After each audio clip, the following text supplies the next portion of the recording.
Once upon a time, nestled by a winding stream and shaded by giant willow trees, lived a little green frog named Pip. Pip was a very kind and gentle frog, but he carried a secret sadness in his heart. You see, Pip wasn't always a frog. He had once been a handsome prince, transformed by a terrible spell, and he believed with all his might that the only way to break it was to receive a royal kiss. Every morning, as the sun painted the water with golden light, Pip would sit by the stream's edge and gaze at his green, bumpy reflection. If only a kind princess would wander by, he'd whisper to the dragonfly zipping past. He tried his best to act princely.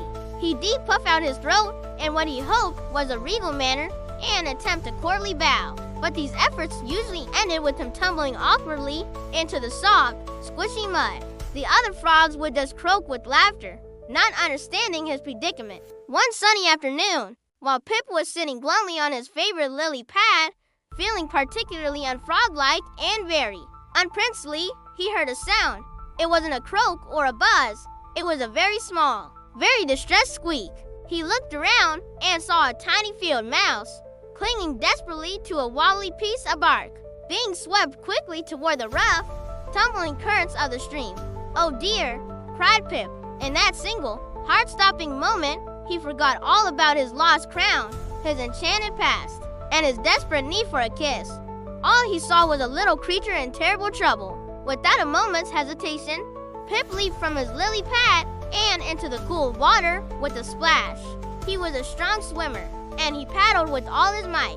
Pushing the piece of bark with his head and his shoulders, he strained against the current, steering the frightened mouse slowly but surely toward the safety of the bank. The mouse, whose name was Miri, scampered onto the dry grass, shivering from both cold and fear. "Oh, thank you, kind sir," Miri squeaked, wiping a drop of water from her long whiskers with a tiny paw. "You saved me. You are truly noble."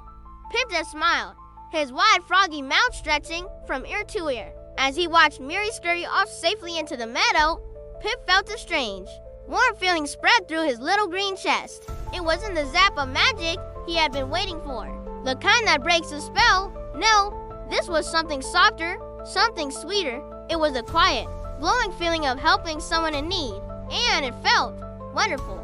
Later that week, feeling buoyed by his good deed, Pip started noticing other things around his home by the stream. He saw that the best, juiciest wild berries grew on bushes that were just too high for the smaller creatures to reach. He watched the busy ants and the sleepy beetles trying in vain to climb the thorny stems. An idea hopped into his head. He spent the entire afternoon hopping and pushing against the berry bushes.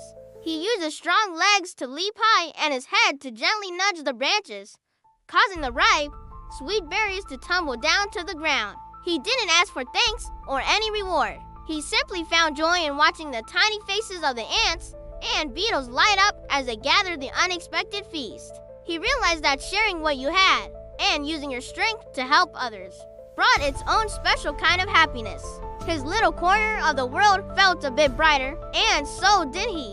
One evening, as the sky turned from orange to a deep, velvety purple, Pip sat beside the stream, watching the first stars begin to peek out. He was joined by a very old, very slow tortoise named Professor Sheldon. Professor Sheldon had seen many seasons pass by the stream and was known to be the wisest creature round. Pip, feeling comfortable with the kind old tortoise, decided to share his long-held secret.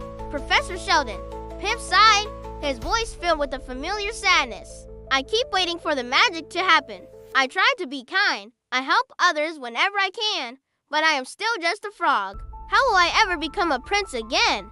He looked down at his green webbed feet, a little disappointed that all his good deeds hadn't broken the spell. Professor Sheldon looked at Pip with his wise, ancient eyes, which seemed to hold the secrets of the forest. "Little one," he said slowly, his voice raspy like old leaves. "Tell me, what does a prince do?" Pip thought hard, remembering the stories he'd heard in his old life.